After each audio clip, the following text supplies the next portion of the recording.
empty or full. The question of empty or full is juxtaposed and set up directly in front of the abstract or figurative couple.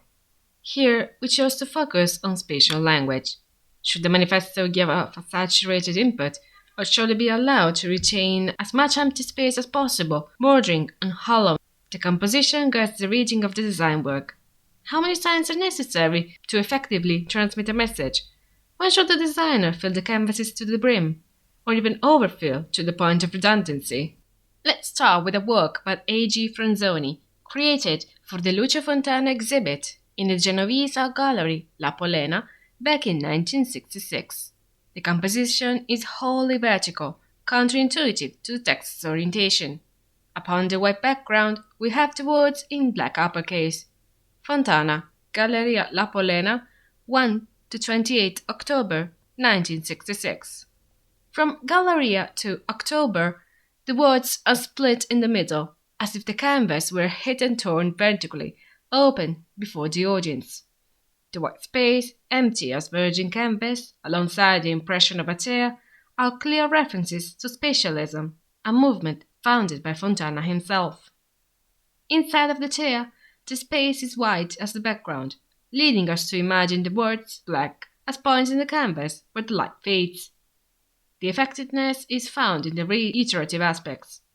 The imaginary chair is a callback to the cut canvas, a graphic homage to Fontana's avant-garde technique. We can directly compare this work to its opposite, found in Bruno Munari's Campari. The image is horizontally presented. It is entirely composed of many cuttings of the iconic brand's label from previous advertisements. Each Campari has been furtherly cut and thoroughly mixed, resulting in a collage of the syllables upon a bright red background. Each of the syllables is different in color and font used. Some are more modern, contemporary even. Some contain parts of the logo that are no longer in use, but that were crucial in building the brand's identity. The branding's colors go from the classic black and white to black and red, or blue and white, and even yellow and black, going as far as to include a vintage beige cursive label. Some of the collage components are horizontally two-toned, while others curve as if following the bottle's profile. The canvas's border also overflows with the Campari label, as it repeats in every color, font, and size. However, despite the deconstruction and discordance among syllables, they are still distinctive enough to maintain a cohesive identity over time. Here, Munari chooses to overload space consciously in a display of brand recognition, despite the many changes and evolutions across time to the label. In these two examples, the primary function is expressed through the commissioner's direct influence, according to a creative mindset that aims to express the direct essence of a product. In both cases, the figurative language creates an immediately recognizable synthesis. On the other hand, we have another example of a full design in Amar, Luchar, Vivir by the Argentinian designer Natalia Volpe.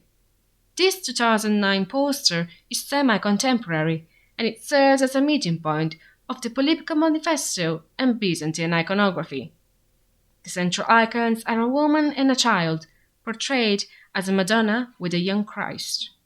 Their faces are photographed and covered with bandanas from the nose down. The two figures are from a photograph digitally transposed onto the canvas's lilac background. They both have halos from Byzantine iconography edited onto them. The woman's hands are also transposed from the original photo, and upon her head lies an edited veil from an ancient Madonna. The boy's body is that of a young Christ, also taken from another historical artwork. From beneath her veil, some of her long hair peeks out. It is pulled back and dark as her eyebrows, which are slim and almost knitted together in focus. Her eyes, dark as well, look towards the right. On the woman's halo, as if it were a bronze carving, we find the words Amar, Luchar, Vivir, meaning love, fight, live. The little boy has short hair with a blunt fringe and looks towards us. The bandanas that cover the two's faces are also created digitally, with textures from the Byzantine tradition.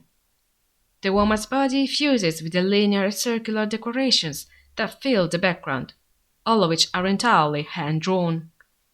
These motifs are a reference to the detail present in Byzantine artwork, especially that found in mosaics, where each tile created an incredible, detailed effect, filling the whole image with intricacy. The woman and the child originate from a photograph taken during a protest in Argentina. Their bandanas cover their faces and shield them from the tear gas. This is a new Madonna, a commoner with humble origins, which is transformed into a religious figure through iconography. She fights to defend the present and her son's future. She is also Pachamama, the Greek primordial mother deity from Andean culture. She is the culmination of being. Inside those decorative motifs, we find in extremely small print the following lines translated from Spanish. The first, in a square on the top left, comes from a poem by Uruguayan poet Mario Benedetti. What if God had been a woman? What if God had been a woman? Asks one with no hesitation. Well, if God had been a woman, maybe agnostics and atheists will not say no with the judgment, but yes with their bodies.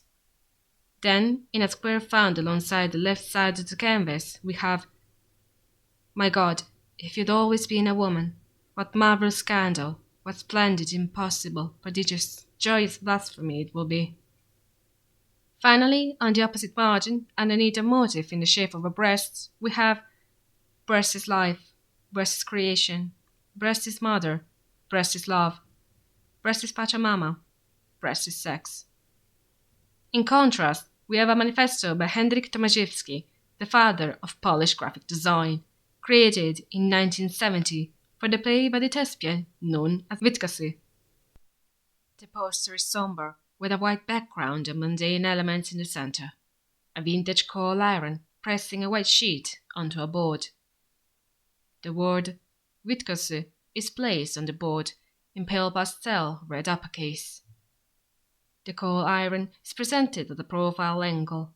It is black with a brown label, upon which we have Studio Theater, a reference to the homonymous theatre in Warsaw, where the play took place. The iron sandal is wooden, rendered with flat colors, but with a hand-painted quality. The back of the tool is shaped like a half circle, with the flat side down in magenta and a yellow stripe at the bottom, representing the hot coals inside of it. The ironing board and the sheet are rendered in a way that mixes approximation with realism, with only a few imprecise strokes of graphite. This work exudes a vague feeling of uneasiness, as per Witkasy's theatrical works, and a simplicity of a bitter laugh, used to describe capitalist society as a whole. Where Volpe's work is detailed and full of decorative input that aims to overload its audience, Tomaszewski's art leads the public to wonder the reason behind the emptiness and the white simplicity, which is barely separated from the background by a few poor strokes.